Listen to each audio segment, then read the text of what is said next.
Alright. So, um, basically every week, all the Singapore universities and polytechnics and stuff will get together and hold an online Lee chess team battle. And usually I'll be playing, but since I haven't been doing too well with my chess lately, I decided to just commentate instead. So give me a minute to just take a look at the board and set things up. And I'll be practicing commentary and maybe learning some stuff as well. And the tournament has already begun. There are already some games on the boards, and our players are actually already playing. I think for this tournament, NUS has how many players do you have? This I think 5, right? 1, 2, 3, 4. No, 4. We have 4 players, and more may join later throughout the day. I mean, after all, it's an arena style tournament, so that means that players can actually join at any point of time. Like even I myself can join um, if I want to. But we have 4 players. So maybe I should show you on the screen instead. Um, yeah, maybe like show it here. Yeah, you can see that there are only 10 players playing right now, but you can see that there are well, you can't see that, but I'll try and show you. Showing you here. Uh, I no. How do I show this to you? Maybe if I do this first. Yeah, why if I go full screen first? Just to show you. Yeah, you can see that actually lots of players spectating here. Like 11 players spectating. 3 of which are actually even anonymous, they haven't logged in yet. So maybe there might be more players joining soon after maybe the dust settles and they see some other games and so forth. And yeah, we have 1, 2, 3, 4. Yeah, 4 players from NUS and oh no, actually a lot more players. There are 54 players. Sorry, there are 54 players. A lot of players this time, probably because it's a sem break. Lots of players are joining this tournament. And how many are there in total? I wonder how can I tell. Can I tell from here? Oh yeah, there are actually 10 total players from NUS, which is pretty cool. One of them already has a winning streak, which means that he will get additional points if he wins further on. But I think drawing will actually break the streak. It's a 3-0 blitz tournament, no increment. This is quite unusual because normally it's like a 5-2 or 3-2. So that there will be minimal dirty flagging going on. Without further ado, let's actually get into the games. Let's get into the games. I haven't streamed or played chess in quite a while, so let me just double check if our stream is doing fine. I have no idea why the quality is 360p. That's very weird. I think that's just a preview thing. Maybe it's just a preview for me. Um, there isn't really anyone watching right now, I don't think, so I can't ask chat, unfortunately. But if eventually someone joins the stream, if someone is joining the stream, maybe you can let me know in the chat if the video quality is actually 360p. Is it really that awful? Because according to my settings, it should be 180p, but according to my preview, it's only 360p, so that's a bit unfortunate. Now let's take a look at some games. I try to explain them in a very beginner-friendly way because I haven't been studying a lot, to be honest, and I probably can't do a high-level analysis anyway. Let's jump into this game featuring our team captain, Jay. Now I can adjust the board like this, and then I can make it bigger. Oh, I think because this board is configured to back when I was casting the KCF Kasparov Chess Foundation tournament, so it's very off, I guess. I think I can change the aspect ratio. That might help. Can I? Let's see if that helps.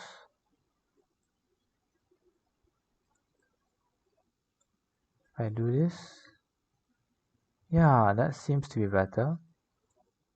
That seems to be slightly better. I think I can do it further. Can shrink it more. Make it smaller. More compact. Oh, it's really checkmate. Okay, oops. That was a bit quick. I want to try and condense it so that I can fit into the screen nicely. Or maybe, okay, here's what I'll do. Maybe I'll show only the board, but I'll mention who is playing, so on and so forth, because it actually takes a lot of space and it won't be a nice square anymore.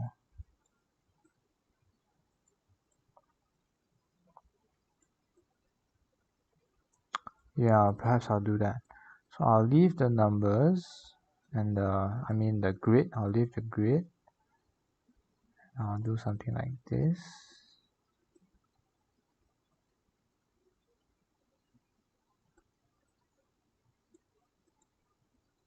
It's a bit shoddy, but I guess it will do. Yeah.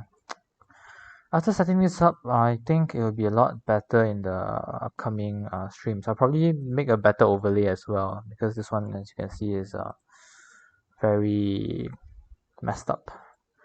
So anyway, let's focus on the games. Let's get back to tournament. Any games going on? Any games going on? No games going on so far. That's very weird. Or maybe this layout is not showing it. I really need to set things up properly or else it won't do.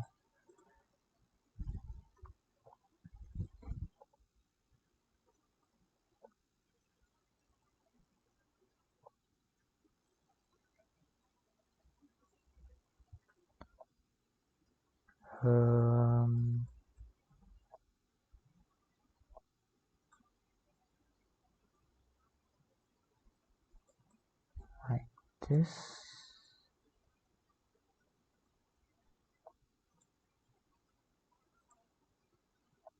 Yeah, maybe I guess I'll leave it like that. Okay, so we have here a game between Honkai and Bon Cloud Blunder. Honkai is from NUS and Bon Cloud Blunder is from TP. And they seem to be playing. What is this opening? Okay, they play e4, e5. This is standard. Okay, attacking the pawn, defending the pawn. Ray Lopez, very classical. This is not a very common defense, but it's also perfectly playable. This is fine. Castling, very principled. Attacking the pawn, defending the pawn, very solid. Perhaps considering whether to develop the light here into a 4-knight sort of very equally position, or maybe you can transfer in the very common king's pawn opening style, preventing the bishop from developing and pinning the knight, giving an escape square to the light square bishop, very nice, kicking the bishop away now. Whoops, why did it skip? I have no idea, but yeah, so you create backs for bishop. So if black really wants to kick your bishop away, you can go all the way back here into the safety of your own pawns instead of going here and then going back again. Like if black goes up again, and you don't need to waste so many moves with your bishop. And this pawn will also help with the push in the center eventually. So first you play rook here to support this pawn, because if you do push this, your pawn will be undefended. Black plays d4 to open the center and try to fight for the center that way. White decides to take, all perfectly fine. A bit aggressive with b4, also still completely fine. Black decides to go here instead of back. Perhaps this will block the advancement of the b pawn to support the a pawn for queenside expansion in the future. But I wonder why he put it there. No, I don't really understand this move, but it's okay. Black decides to trade now, right? Doubling the pawns and also winning this pawn.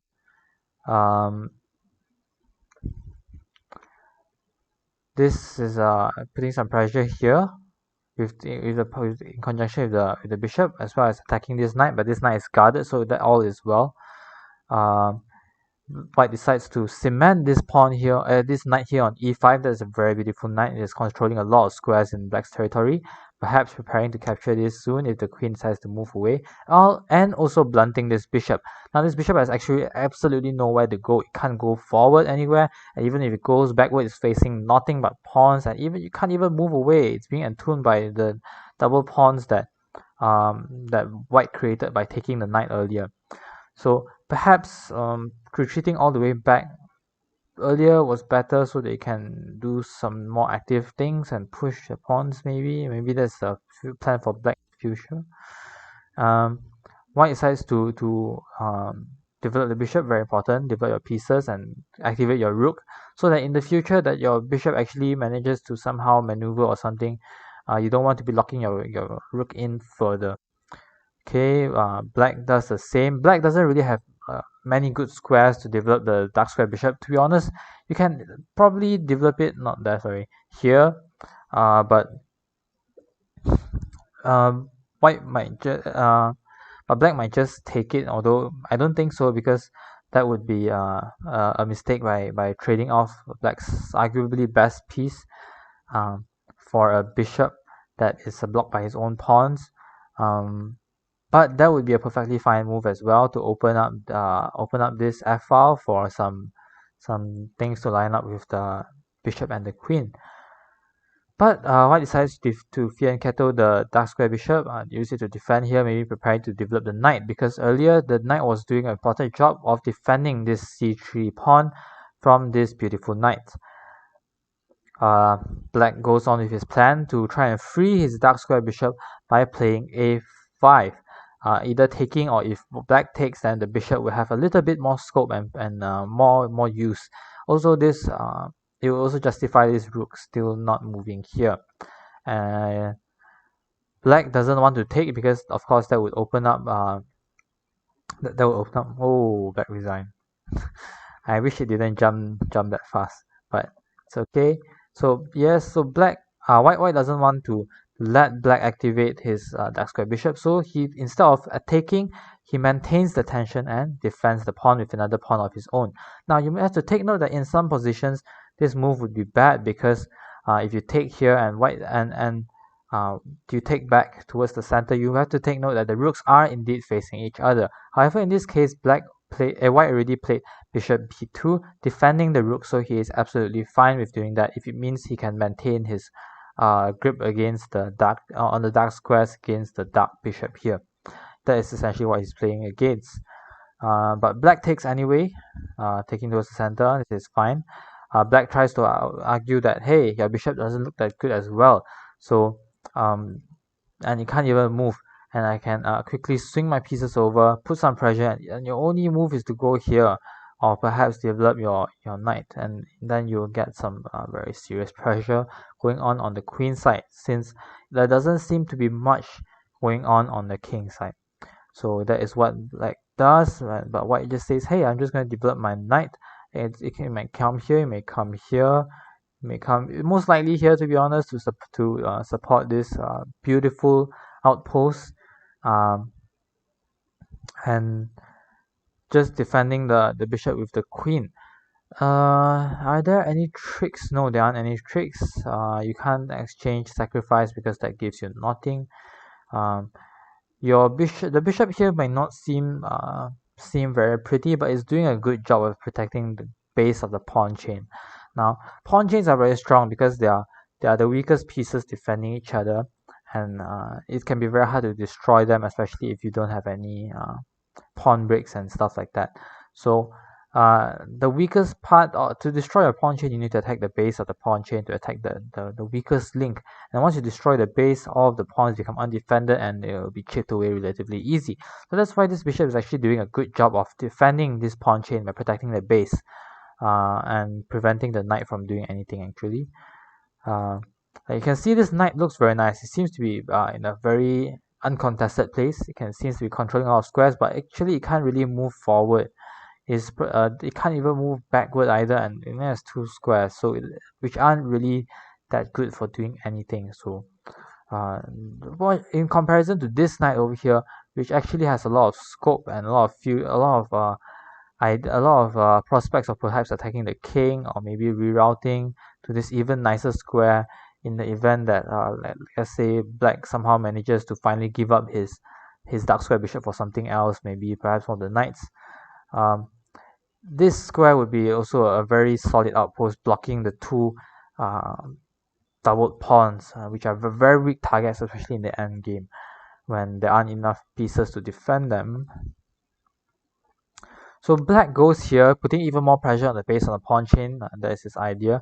Perhaps eventually moving his queen over to the queen side as well, but that would take a few moves, perhaps like this. And note that this bishop is also is still doing fine. But because the pawn, you have to note that the C it's on the C file and the C1 square is actually a dark square piece. So if the base of the pawn chain were on B3, for example, then this bishop would be very beautiful because you'll be preventing the queen and the rook from defending this pawn.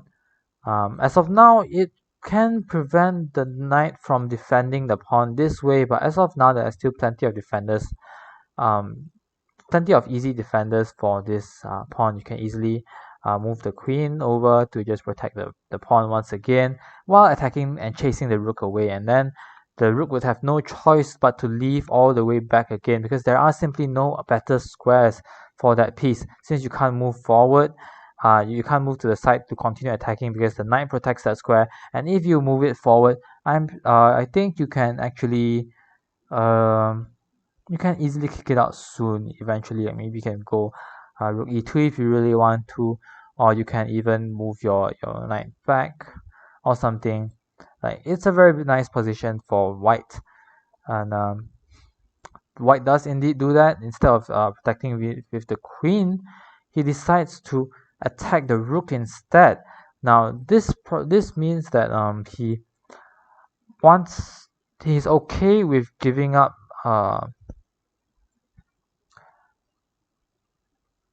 if this trade happens, it's actually I think this is actually a mistake. I would probably prefer this move because it is more solid and this move comes anytime. With this move with this move, you're actually giving black an opportunity to sort of activate its pieces by destroying this strong pawn chain. Black can choose to just give up his rook for a pawn and a minor piece with some initiative as well, and also some very strong initiative. Let me see if this this board looks fine in this view. Yeah, it still looks fine. Okay, good. So we were in this position. Of course, this is just blitz, so so can't expect everything to be perfect. But let's say black just gives everything up here, and with an attack on the queen, so the queen has to move. Okay, so the queen, this square is already taken. This square is not very ideal. This square is taken, but you can move there, of course. This square is taken. This square is taken. So perhaps what you can do is move your queen here, maybe defend the pawn via X-ray vision, and after you move back, black actually has a lot of tension on this pawn, and once that pawn is gone, maybe this knight would not look so great there.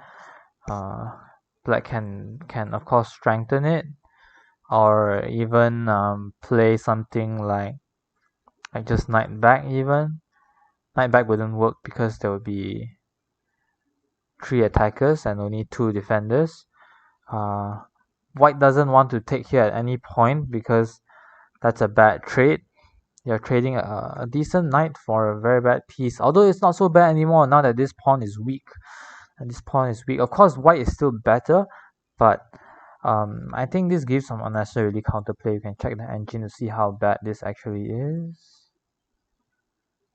Oh, +5. Okay, I'm so sorry. Best move is to take the pawn to take this because you have queen a8. because you have queen a8. Yeah, I didn't take a look into that, but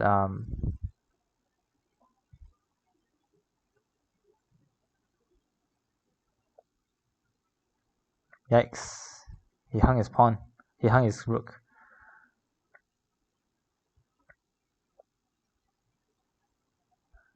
Ah, yeah, you can just take the pawn. But the main threat is because of this, and then you win this pawn. Yeah, and then you'll be in a completely winning endgame. So no wonder. So that's why Black will want to trade this knight away, because at that point it's not really about the pieces, but you just want to trade away everything because you're just up material, up in exchange, and soon to be up a few pawns as well. So okay, Black blunders the rook, which is unfortunate, and I guess that's all she wrote, because as you can see, White just decides to trade pieces, even though the black dark square bishop might not even exist. Might not even doesn't even matter in this game.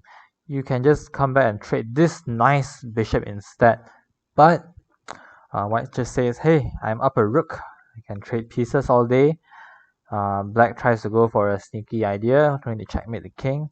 But of course, all you need to do is just play g3, and you can stop everything.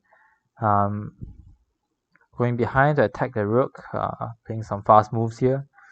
But it's not fast enough because White just takes on f7, checks the king, and then takes the bishop as well with check, and even gives up the rook. I think there actually might be a... Is there a mating net? After this,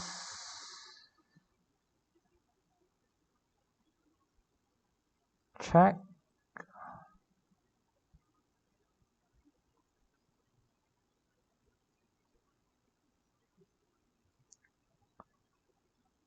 I think this...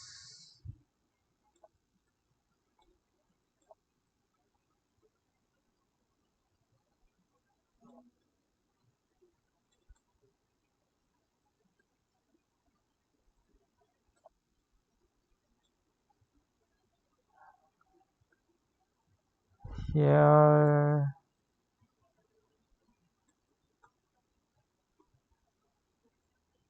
here,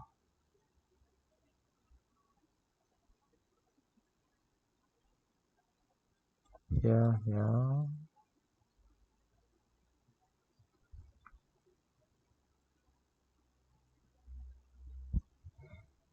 But it's very... I think there's a mate here somewhere, but I can't find it. How do you chase the king out? Okay, you go here, you're threatening this.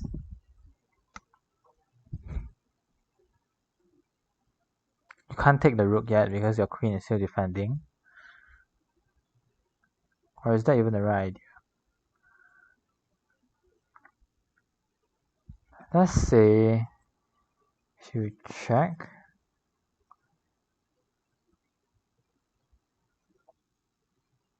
this doesn't really do anything.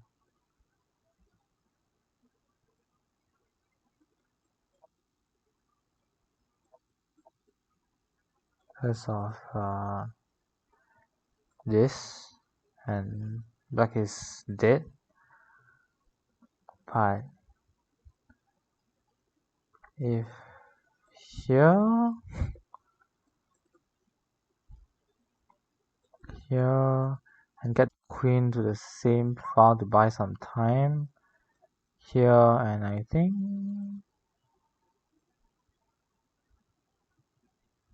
here to go here,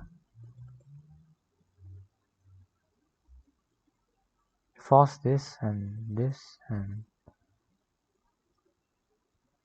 I'm not sure. Oh, you bring the other knight in. Yeah, that makes sense. Because earlier, this knight being undefended was a problem. So either check, but either way, you just bring this knight in, and this is completely fine because you can take the... This is fine because you can take here. This doesn't do anything because This will be a mating net for sure. The king is naked. Nowhere to go, and then you can just bring in the nice checkmating pattern. Yeah, so that was a check. That was a false mate here. Okay, let's take a look at some other games. The commentating will be a bit slow. I mean,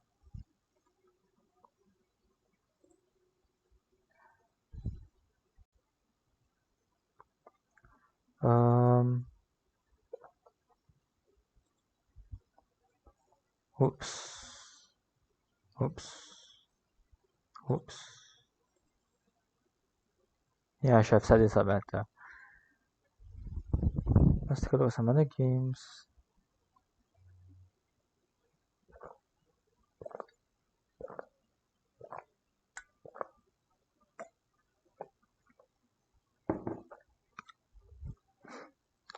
Oh, we're currently at the top. Wow, impressive. 80 points. 20 points above the rest. That's very impressive. I think you can see the standings, right? Let me check. Is the standings working for the stream?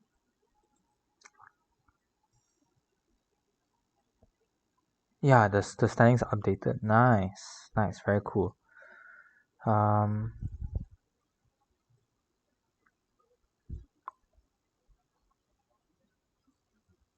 Okay, let's take a look at another game. This is our vice president versus candidate master and vice cabinet. Oh my god, I've been beaten by both of them terribly a few times before. Let's take a look at this game. E4, and C6. Yes, this he likes to play the Karo-kan. I do remember that in my preparation. This is the main line. Exchange variation. Okay, knight F3, normal. Okay, this variation is one where white tries to just develop his pieces. I forgot what this system is called, but it's very simple. White just wants to develop pieces to nice squares and perhaps get some attacking chances in the future. Black isn't too pressured, can develop in his own way as well. You can see both of them just simply developing their pieces. In this case, it's very curious to see that white is just very willing to give up the light square bishop like that. Given that in the higher level, bishops are more favored than knights, for example. But this is a blitz game after all. Knights are tricky pieces. They can attack a lot of different squares and they're more unintuitive. So it's totally fine trading as well. But this leaves white with some very, very beautiful diagonals for the bishop pair to work with. Black decides to close down the diagonal after trading off the light square bishop. Now he has a nice pawn chain, and the bishop is free to move in and out. Well, it's just castles. You don't have to castles. You don't have to move your dark square bishop so quickly because you want to be flexible. You're not sure where you want to actually move your bishop yet. You might want to wait to see where black develops his bishop, because if black doesn't develop his dark square bishop, he can't castle. But once he develops his bishop, maybe you can move your bishop to a more useful square. So black does develop his bishop, defending his knight, preventing the pin from actually doing anything. But still decides to move the bishop, develop the bishop to g5, and develops the knight, moving pieces in. Now, after provoking this move slightly back. Perhaps in the future, this pawn will become a liability when there may be some sacks here. You can see the pieces from white are getting more and more close. Of course, black is very careful. He wants to trade this powerful dark square bishop off quickly before white can actually get prepared enough to mount an attack. This knight, after all, still doesn't have any entry squares until this queen actually has moved. Sacking here now doesn't do anything.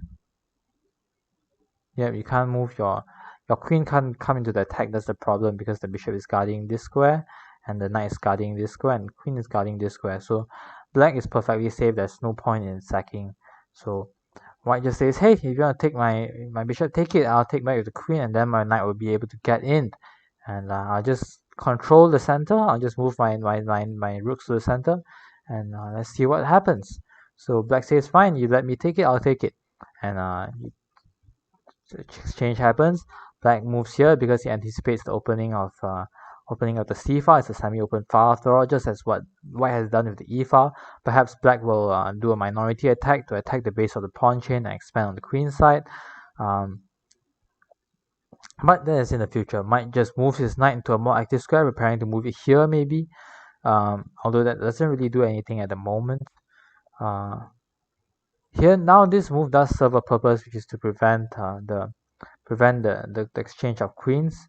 Now if this trade happens, you can either take the pawn to chase away this knight and maybe get some attack going on. Not very likely with a solid position, but it is an option. Or you can take with the rook to prevent the queen trade and maybe move your queen somewhere else instead. You can see that there's actually a time scramble, but since I can't actually commentate that quickly, I'm not going to go into it. Oh, black. My time's out. Loses on time. That's unfortunate. But anyway, let's head back to our position earlier. Where was it? Here. Yeah, so black just decides to trade off the strong knight in the center with this knight, which isn't really doing anything. White does indeed choose to take with the pawn to increase some attacking chances, chasing the knight away, but that also makes this pawn more vulnerable because once this knight goes back, as long as the king is fine, it's actually a lot of pressure here and on the c file. So white quickly moves his rook over to the c file to wrestle some control, be prepared in the event that happens, perhaps with some pawn sacrifices in the future or something. And black prepares his minority attack. White doesn't seem to have an attack anymore. White would love to line up a battery against the black king, but all these light squares are controlled by the black's pawns, so the queen can't actually get in front of the bishop to form this powerful battery and attack the king on h7. So instead, white decides to push it. Just push the pawns. You don't have any... Well, none of black's pieces are actually near the king. None of them can actually protect them. Knight would love to be here to protect the king and defend some key squares, but it is protected by this pawn. So white says, hey, your pieces on the queen side, you do your thing. If I get to checkmate you first, whatever pawns you take doesn't matter. So he just pushes the pawn very quickly. Black pushes his pawn to try and chip away at this center and perhaps take back the pawn. If white takes, the knight will be able to regain control, or the rook can take advantage of this beautiful f file now that white's rook is not on f file, and perhaps the tables will turn. White says, hey, I don't care, I'm going all in. Black takes with an attack on the queen. Queen slides to the side, attacking this pawn here, which is currently undefended with check. Knight moves out of the way, now also defending his pawn while attacking this bishop. Bishop slides back. Perhaps the queen can in the future move here to attack the light squares, but it doesn't look very likely. The queen moves over, now threatening to take this pawn with check. Rook perhaps doubling up, trades queens with this terrible structure. Black is very confident that he can win the endgame. Comes back to target this pawn again, slides this bishop in to attack the weak bases of the pawn chains from the back. Since if you are attacking them from the front, you're just facing a bunch of pawns, but attack them from the behind, then things can get interesting. So notice that a lot of black pawns are actually on light squares, which means that they are targets for this bishop. Of course, this bishop doesn't actually have any entry yet because all of these squares are actually defended by black's pieces. So it's just there to perhaps stop the pawn mass from moving, block this pawn mass from moving, perhaps securing itself a nice square in the future. Black doubles up, putting a lot of pressure on this pawn. White decides to say, hey, we got more pawns on the queen side, 3 against 2. Of course, this pawn is also preventing this pawn from moving, so it's a bit different, but we have 3 against 2. We want to push where we are stronger. So in this case, we are stronger on the queen side. We have 3 pawns against 2 pawns, so we want to push the pawns there. Also, take note that your rooks are actually more mobile, while black's influence on the queen side is actually very limited. So black moves his knight, attacking the knight here, forcing white to push his pawns onto dark squares, which means that these pawns can't actually be defended by the light square bishop, since it is of course a light square bishop, but it also means that it's forcing black's pawns to be stuck on white squares. But black is saying that it's okay because the light square bishop can't get in, and these pawns will become targets for the black knight in the future. So the black knight moves into a beautiful outpost. An outpost means that it is a square that is looking overlooking a couple of squares, and it cannot be kicked away. There are no pawns to contest this knight, and this unless this bishop comes back to trade itself for this knight, this knight can stay here forever and exert strong pressure on this pawn. So the bishop does come back. Rook tries to provoke the trade, and the trade does happen, and white is trying to take advantage of this pawn which is undefended, and it is not so easy to actually get defense for this pawn. It can still be defended with the rooks, but perhaps this may be a point of weakness, and white is saying that you can't attack this pawn so easily because your pawn is blocking it, but perhaps I can gain some entry into your position instead. It moves the king up, get the king active. The king is a very important piece in the endgame, doubling the rooks on the second rank. I think this is to protect this square, perhaps preparing to free this rook to do some other things. I'm not very sure. What does this move serve to do? Like maybe perhaps preparing this move, but after black moved the rook away, this move became possible already, so not quite sure what that was for. Okay, move the king up, active. White can't really do anything at this point, and I think white is also very much down on time. Trades a pair of rooks, so this is dangerous. After rook trade, black wins the pawn. Now black has 4 against 2. This is completely winning for black. In this king and pawn endgame.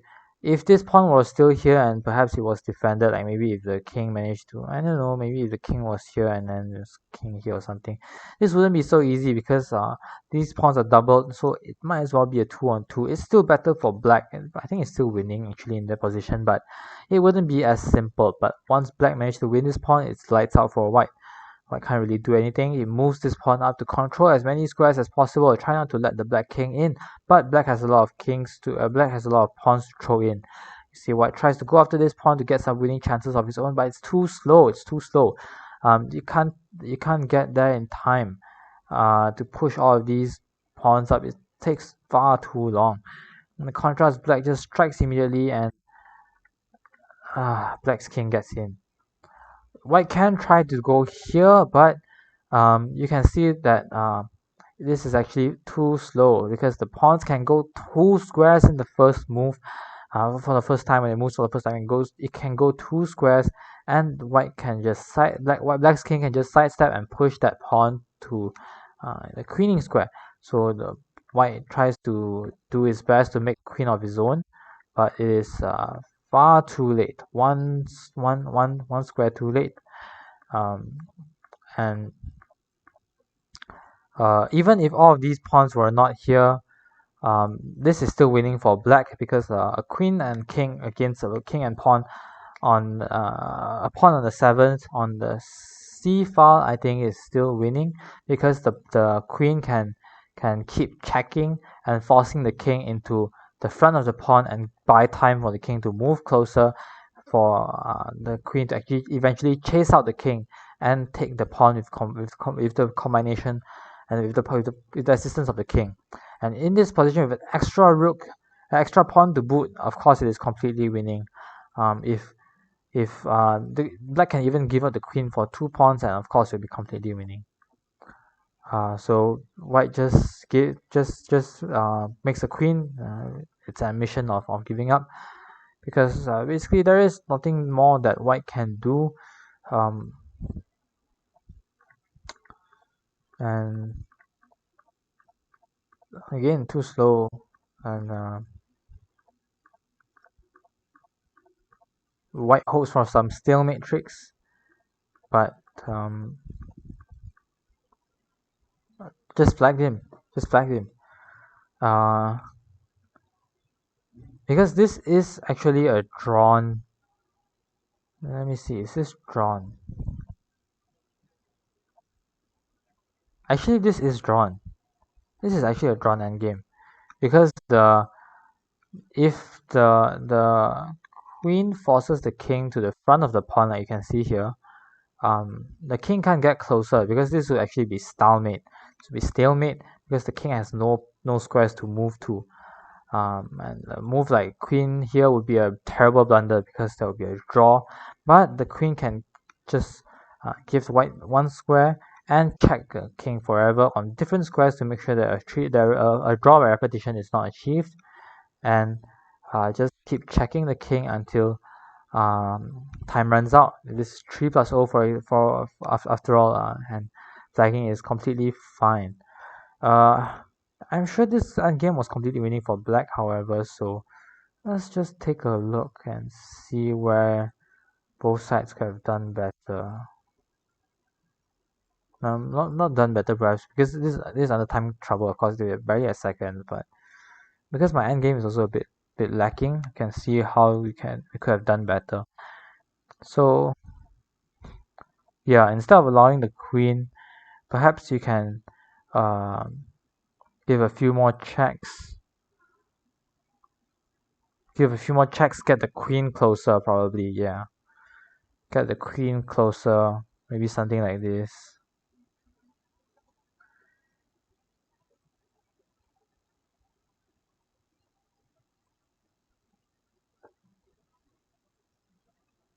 Something like this would be completely winning, and yeah, and you can just win the pawn away without getting into that drawn endgame. But props to white for finding that tough defense, for managing to get into a drawn position even if it still lost on time.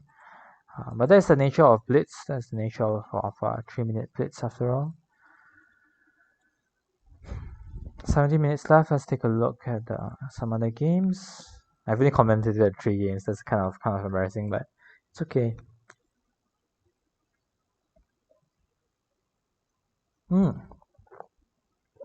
Team NUS doing very well. 150 points, almost around 150 points.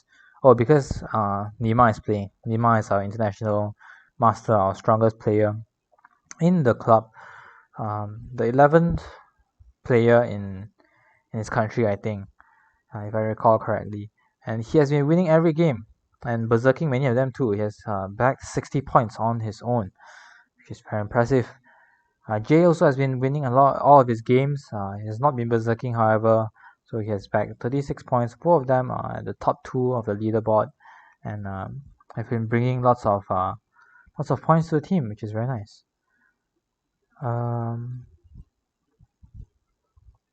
Okay, this is very interesting. A CM versus an IM. Nima is playing Advice Cabinet. Both of them have beaten me a lot of times as well because they're both far better than me, obviously. So, Advice Cabinet plays e4. Yep, that is his normal first move. Nima decides to play a Sicilian c5. d4. Okay, this is not mainline theory. It's not mainline theory. This is a bit of an anti-Sicilian. By the whole point of the Sicilian of playing c5 is you want to stop white from playing d4, because if white plays d4, you exchange your side pawn with a center pawn, so that gives black more center control. And if white decides to take back with the queen, black can develop with tempo, meaning that you can gain time by actually chasing the queen away. Nima has decided to berserk, so that means you have half the time playing against Mr. Advice Cabinet here. So instead of taking, white decides to sack even further by playing c3, giving away another pawn. This is called the Smith-Morra Gambit. It's a very dangerous but also very dubious gambit, to be honest, where white not only gives off the center pawn but also another pawn in order to try and get some initiative, and some development on the diagonals. So instead, white just says, hey, you've given up your center, I'm going to take your center. You want to take a pawn? Sure, go ahead. I'm not going to let you develop with tempo. And if you don't take this, if you don't waste another move to take this, then you are never going to be able to develop your knight to this beautiful square on c3 where it will help influence the center, and you can only settle for something like this maybe, which would be subpar. So White says, fine, I'll give you more time to consider. Hey, do you want to take here? Do you want to take another pawn? While I develop this knight and threaten to win this pawn if I take here. And black just says, it's fine, you develop, I can develop the same as well. White finally gives up and says, okay, I'll take the pawn. Black takes back, and white just says, I'll catch up in development right now. Black does the same while giving some defense to his pawn. D6 is a bit surprising. I guess it's understandable because you want to play d5. You do want to play d5, but of course it's controlled by two pieces, and you only have a queen that can defend that pawn on d5. So d6 makes sense. You want to open up the diagonal for a bishop.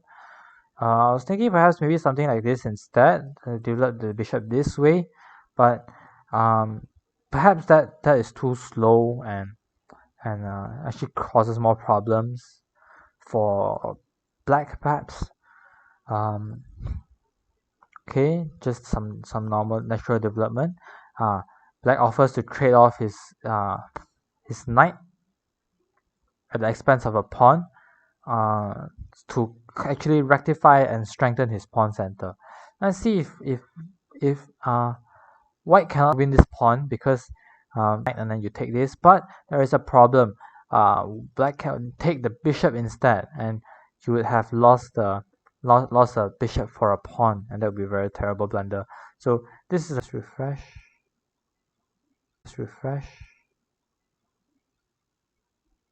Okay, reconnecting. All right, I think it should be fine. Oops, the game is over. I don't want to show this. Yeah, the game is over. I'll turn off the engine. Okay, so where were we? We're in this position. Oh no, it's showing the best move. I don't want that. Best move arrow turn off. Okay, yeah. So here in this position, it actually is very fine for both sides. But then white suddenly decides, perhaps taking advantage of the fact that black has lesser time. So white decides to go for a dubious, very dubious sacrifice and sacrifice on f7. You can see there's a double question mark because it's objectively not a good move. Black can defend very easily. He has a lot of pieces near his king. White doesn't have enough pieces to bring out and attack the black king. So especially without the knight here to jump in, this attack really is nothing. Of course, white threatens to take this bishop, but then black just tries to trade the queen. White doesn't want to trade queens because he's down a piece. Black just continues developing the rest of his pieces very comfortably.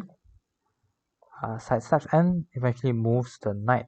Now, note that white didn't want to voluntarily pin himself by developing the knight because it's not worth it. He wants to keep these two pawns as shelter for the king. Eventually, after chasing out some pieces, white will want to move the rook out and tuck his king in, or even just tuck his king in and maybe play something like h6 and hide his king on h7 here, which is a common theme in these bishop f7 sacrifices. So easy development. White doesn't want to give up even more pieces because trading down only helps black, even if it doesn't win the pawn. But yeah, it doesn't even win the pawn. So I was thinking of this, but of course the queen still defends.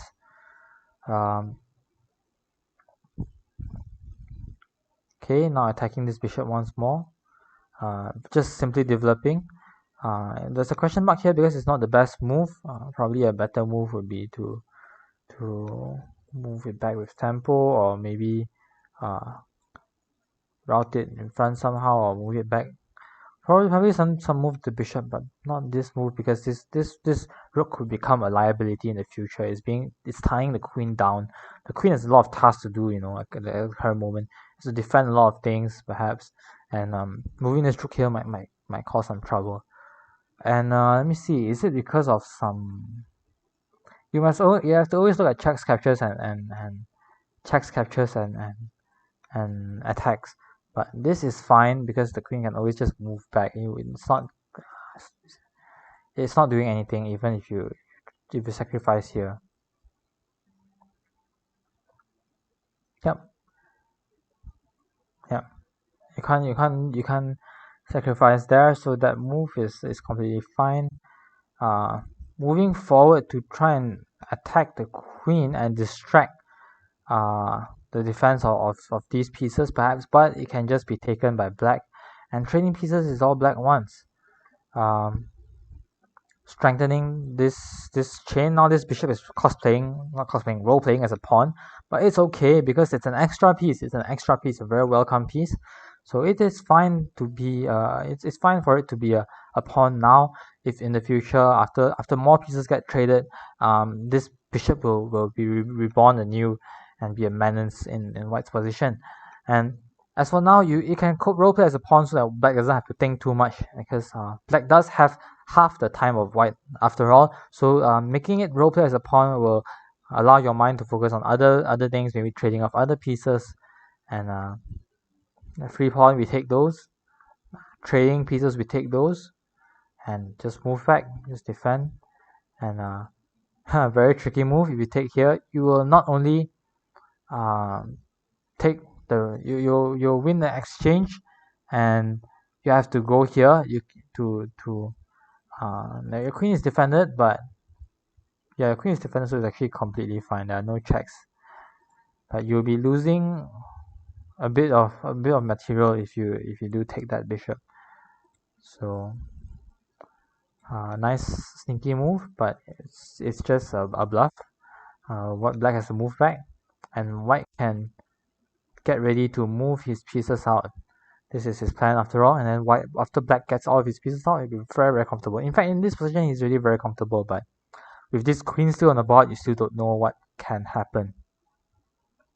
So white tries to harass the king as much as possible. Black says, hey, I don't care, you have a black square bishop, I'm not afraid of your dark square bishop. I just want to kick your queen away and get my king to safety and my pieces to activity as quick as possible. So the queen moves back, lining itself up with the king, perhaps threatening some nasty discoveries, but there are actually no nasty discoveries that I can see. This bishop doesn't really do anything on either of the diagonals, so it can't threaten anything or cut off any squares, because there's always a light square path for the king to run to on the other side of the board. So it is completely safe. As you can see here, black just moves his king, runs his king along the light squares, because black simply doesn't have a light square bishop anymore, and now that light square bishop that sacrificed itself on f7 earlier feels you can actually feel the loss of that light square bishop, and it's now gone. Moves here to cut off some squares, perhaps immobilizing this rook. This rook has actually not many squares to move, only h8, and yeah, black just runs the king, activates his rook. This is a nice move.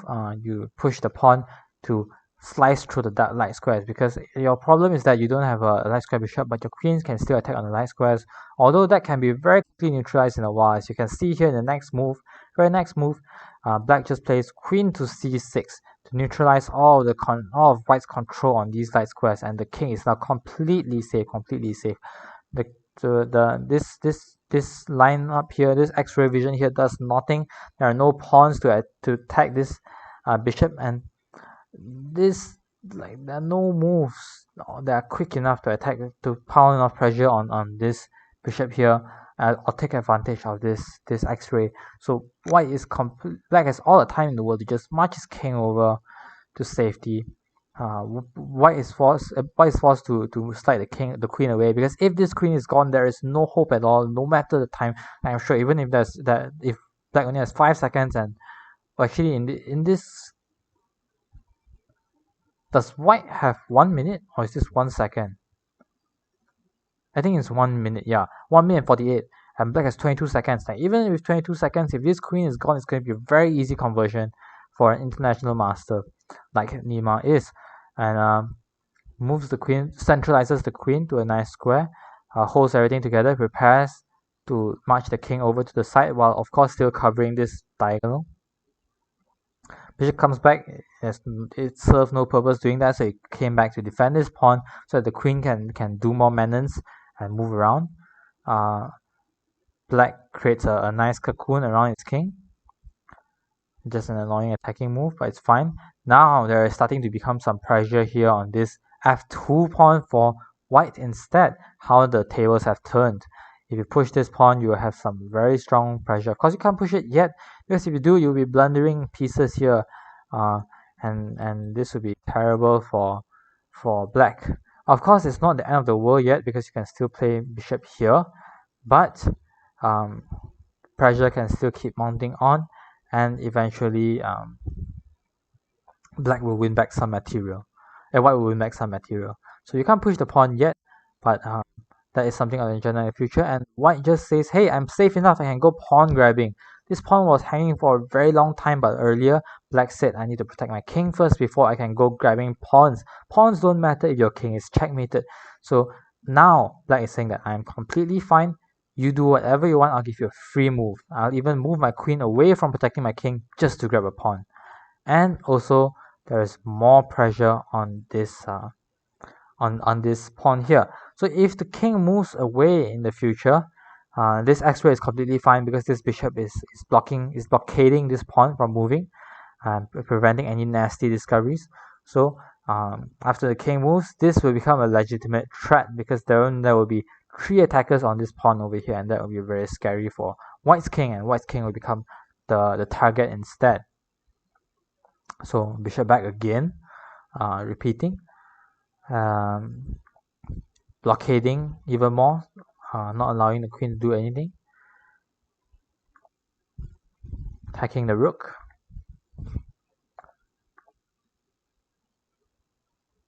This still doesn't do anything, but it's just to move out of the way, and white just takes the bishop.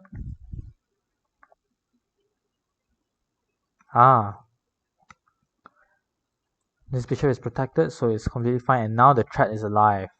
The threat is alive. There are not enough checks, and all of these checks just help black to move his king to an even safer spot and move his bishops to an even nicer diagonals.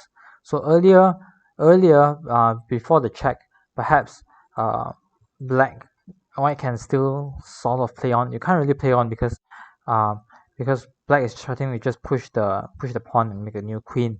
So even if you hide away, you'll be only delaying the inevitable. But after checking all of these, checking the king a few times, this move is even more unplayable, because now the bishop is facing those pieces very beautifully, and sacrifices can happen very, very soon. So after taking that pawn, there's nothing else to do. Black decides to just take the pawn. I mean, it's a free pawn, just take it. Black takes the eliminates the defender, and if white takes the rook here, what is there? Perhaps this?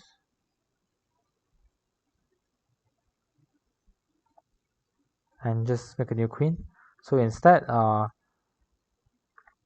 white decides to continue checking, making it as irritable as possible, and get the queen to a more active square before taking the rook.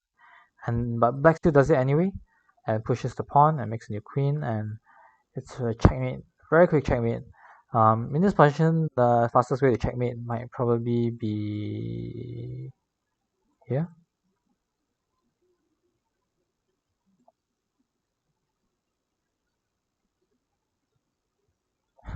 I'm not sure if this is the fastest, but this is the checkmate pattern. Yeah, it's actually not the fastest. Okay, my bad.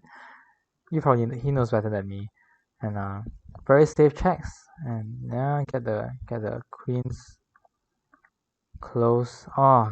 Just eliminate all counterplay. There's 6 seconds left for black. Black doesn't want to fool around. Just try and trade off the queens. I have no idea why white did this move. Gave away his queen with check. There were no stalemate tricks. So with these 2 pawns here, it's a checkmate. It's checkmate. That's the end of the game. And I think the tournament is actually over. Is it over? Yes, the tournament is over, and yeah, Team NUS is the champion of this weekly Inter-Varsity team battle. Of course, there's no actual prizes, but except for some gloating rights. And congratulations to Team NUS, I guess, for winning the team battle with 190 points, 80 points from Nima, 40 points from our team captain Jay, 28 points from SG Drew. Drew, he is also a PhD student, if I remember correctly, and very good job to all of our players. Everyone did relatively well, around 20 points for almost all of them, and that resulted in us getting 190 points, almost double the points of SP, with their strongest player, Candidate Master, and Vice Cabinet with 29 points. And that is all for this tournament, I guess. And yeah, I think that is all. Yeah, I think that is all. Oh, I haven't talked this much in a while. I haven't really looked at chess a lot. I've been practicing puzzles and all that, but I haven't been playing very well or had the motivation to study a lot. So I decided to skip out on this week's tournament team battle, but maybe I will join next week. Who knows? Maybe I'll join next week, and maybe I will join the club Zoom discussion as well, and then maybe we can have some more advanced discussions with our captain and our president, analyzing the lines, which they can do far better than I did just now. That for sure. For those that stuck around, I think I saw like two people. I think there were like two viewers who joined, or something. But yeah, thanks for dropping by, I guess, to those who have, and maybe if you are watching in the future, hello to you. This is just a occasional thing, and maybe it'll become more standard in the future. Who knows? But we have a better setup for sure in the future. And yeah, and that's all. And I'll be ending the stream soon. So thanks for watching, and maybe see you guys next week.